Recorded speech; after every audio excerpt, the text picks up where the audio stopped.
Thanks for stopping by. Health and happiness to you. I'm Skol, and today we're going to talk about OTF, out the front knives. Now, this is all the OTFs in my collection, and all of these are also considered switchblades, except for this one, and I'll explain the difference. This one is also a single action, and the rest of these are double action. I'll explain that and quickly how a OTF works.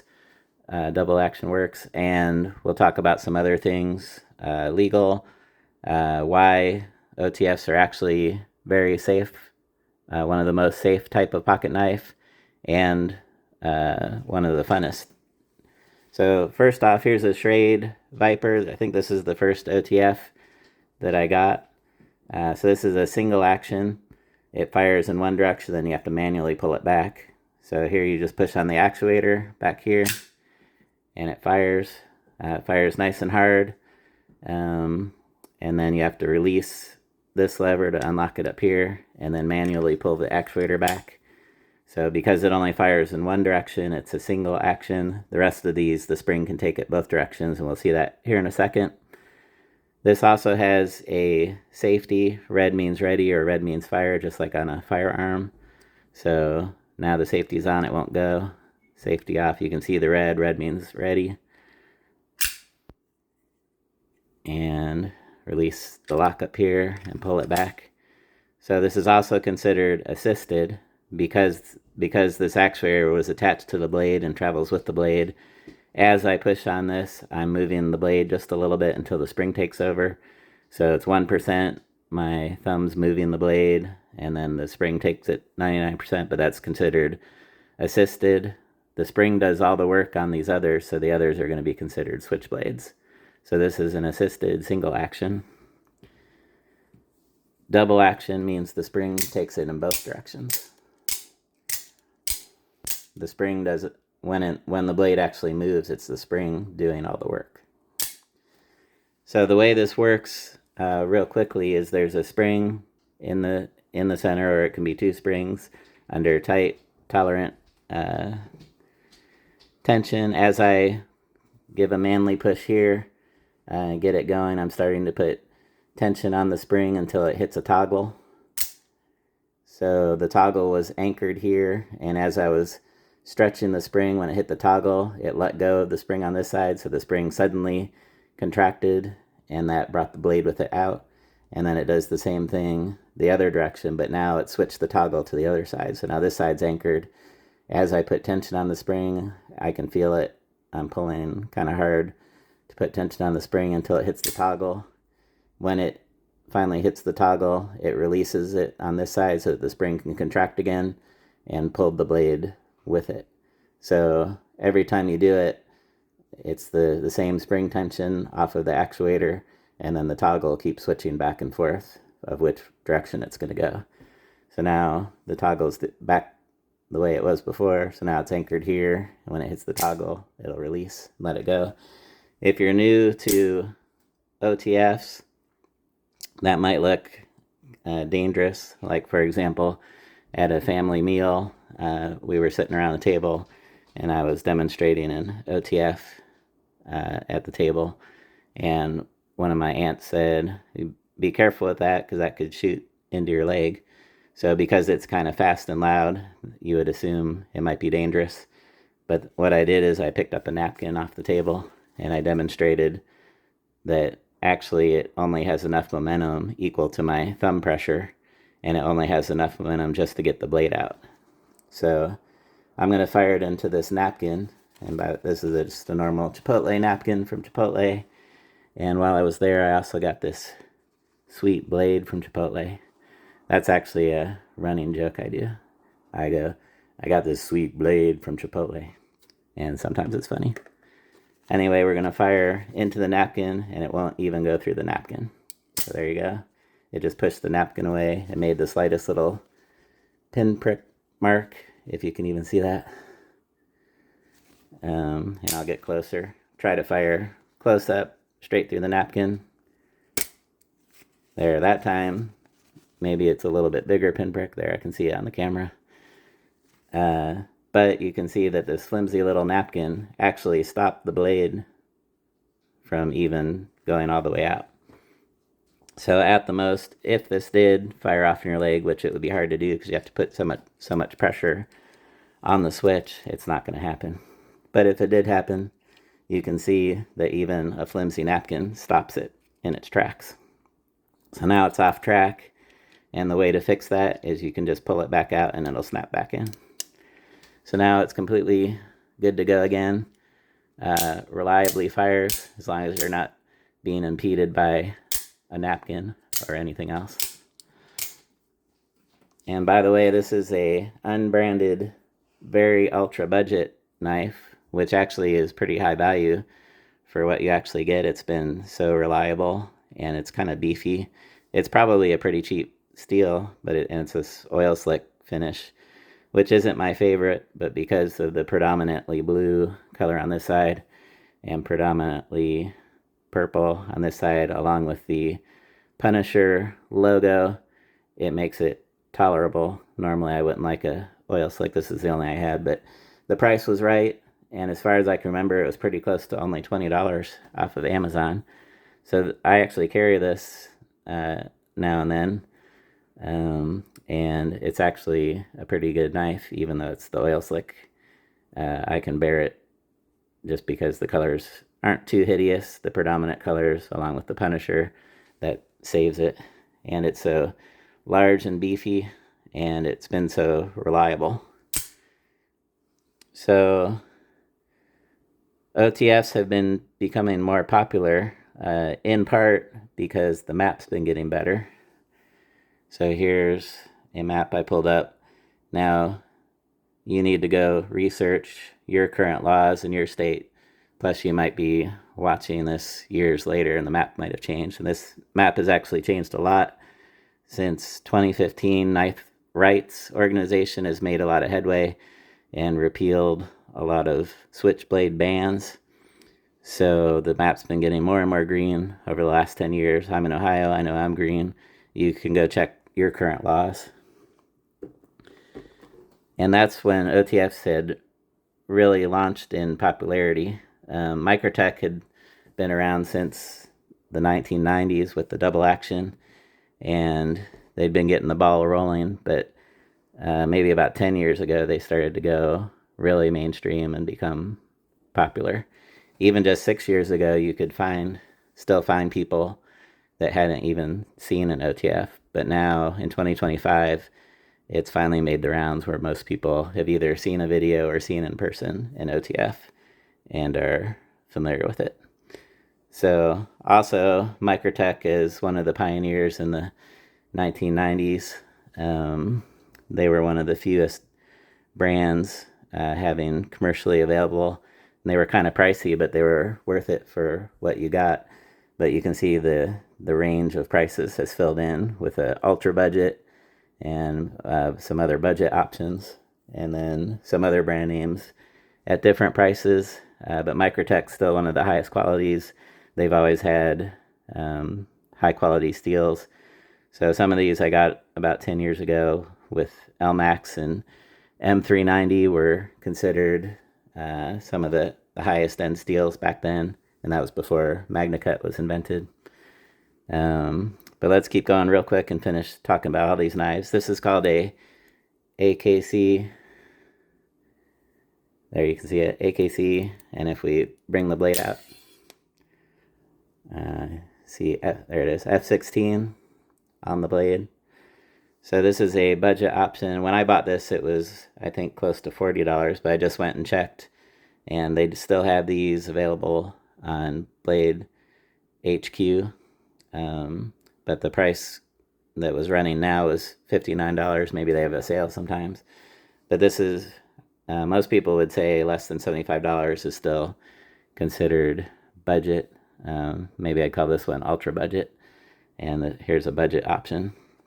And I don't know if they've upgraded the steel, but on this old one that I got quite a while ago, this was only $448, which isn't too good. But you can go check what kind of steels they're running now, because over time, even in the budget categories, they've been switching out the steels to something else. It's got this little skateboard traction, and I did see they have this white model still available at Blade HQ, so you can still get one just like this. There is one other funny thing about this budget option. It makes a little spring noise. I don't know if they fixed that. Maybe the new ones don't do it anymore. But when you can, especially when it opens, you can hear it. So see if you can hear it. When I open, you'll hear the spring vibration. There, you should have been able to hear that.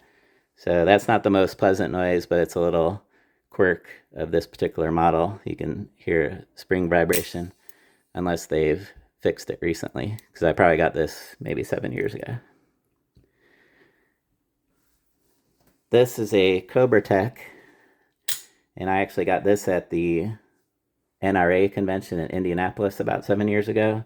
I already had a Microtech, so the order I put these out on the table is kind of least expensive to most expensive, not necessarily of when I got them. So I had this green one for a while and had been carrying it. Then I went to the NRA convention in Indianapolis, and I live in Ohio, so that was close by. And NRA convention, you think of a gun show, you think of selling guns. That's not really what the NRA convention is. It's not like a normal gun show. The NRA convention is mostly to go hear speakers, and they have classes, and then all the booths with the gun manufacturers you can handle and check out and ask questions for the products they sell, and they often show some prototypes, new what's coming up. That's what you do at the NRA convention. But they do have other tables, like knife tables and other products, and those other tables had stuff for sale. So there was a Cobra Tech table, and they were selling knives, so I stopped by there. I'd never heard of Cobra Tech before, but I saw this, and it was considerably cheaper than the Microtech that I had gotten, and I thought this looked pretty cool, and it still looks cool. So this kind of worn silver color and a nice double-edged blade, and it works real good. Also, I have a video called the 1000 Day Carry Club. You can go find that video at Skol EDC. And I've actually carried this knife in my pocket for well over 1,000 different days. So this has had extensive pocket time, EDC. Once I bought this knife, it kind of just stayed there. It was a standard daily carry. And I even took this camping before too. I wouldn't recommend a OTF for camping, but it was kind of my standard carry, and I remember I even took this camping at least once. So after carrying so much, one thing that people wonder is, how do you maintain it? Because normal knives, you can get in there and clean out the pocket lint, and what if a bunch of pocket lint gets into the front hole? Will it gunk it up and cause it to stop firing? Well, this one's been in the 1000K Carry Club, and I've never had any problem with that. It's had thousands and thousands and thousands of firings, and it's been reliable. It never got gunked up. There's probably some lint dust in there, but I've never cleaned it at all.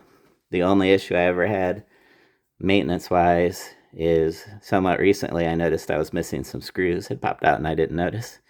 So I replaced the missing screws and put some Loctite in there. And considering how much I carried this, and if there was no Loctite, I did move some of these other screws around, so it didn't seem like there was Loctite. But now that there's Loctite, I shouldn't have that problem anymore. But this is held up and is a proven EDC option. And it's been a lot of fun. When I went to Blade Show this year, going to the Cobra Tech table was on my list of priorities. We were only there for one day, and it was actually hard to hit all the tables you wanted to, but even just to do a walkthrough of the entire place took a whole day. So we spent the whole day there, and we hit our list of tables, but there were a lot of tables I wish I could have visited and spent more time at. But here, if you look close, the Cobra Tech logo's under there. And I picked up this knife at Blade Show 2025, and it's approximately the same size as the others. So here's my new one. And this came in a box. I have the box over here. Let me get that. Comes in this nice box. Actually, there's like 4 locks on here. So you get a little hardcover padded box that comes in. CobraTechKnives.com. And I also had this little belt sheath, nylon, which I don't use because I just put OTFs just down in my pocket. I don't really use the pocket clip either. I just have always carried knives down in my pocket. But so I could use this for something else, I guess. Or maybe a multi-tool. So there's a nice box that came in. And I like the American flag symbol. Now we'll talk about my Microtech collection. So my first one I got, what kind of drove me to get it, because they were kind of pricey, I saw this model called the Bounty Hunter, which was in Boba Fett colors. And it had a more of a bright green, the color that Boba Fett is. And the hardware was the kind of tan or purple, whatever accent colors that Boba Fett has. And I thought that was super cool. And it also looked worn like Boba Fett armor is. The Beskar steel in the series.